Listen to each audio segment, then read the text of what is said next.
For centuries, China stood at the center of the world's most important trade corridor. During the Spanish Galleon era, Asian goods flowed from Manila to Acapulco, crossed Mexico by land to Veracruz, and sailed onward to Spain and Europe. China's silk, porcelain, and spices shaped global demand.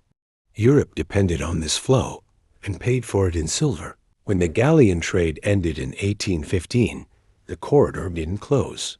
It simply changed hands. Britain stepped in, inheriting the east-west flow under its own flag. Silver drained out of London, pressure mounted, and conflict followed. France and Germany stood nearby, hoping for their share of China's markets.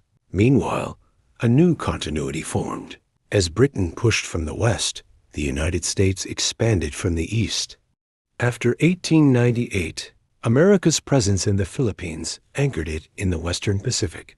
In World War II, those islands became the launch pad for the U.S. victory in the Pacific, and afterward, its bases symbolized a new era of influence. Then came China's Century of Humiliation, a long curtain that has now reopened.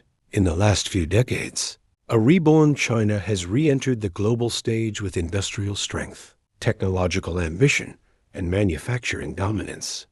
Today, both the U.S. and the EU face trade imbalances with China, echoing Britain's silver drain 2 centuries ago. Back then, the world feared dependence on Chinese tea and porcelain.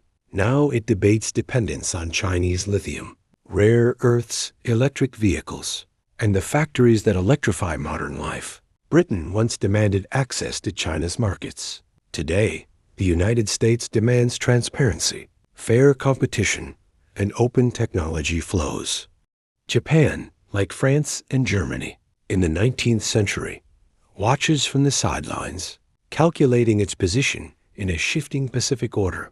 And just as Hong Kong became the forced doorway of the 19th century, some quietly wonder whether today's pressure points, Taiwan, the South China Sea, the arteries of global trade, could become modern equivalents.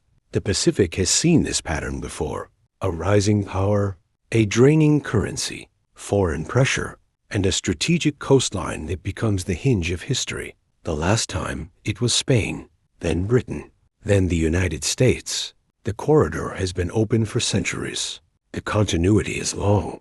The echoes are unmistakable. Whether they lead anywhere is a question only history can answer.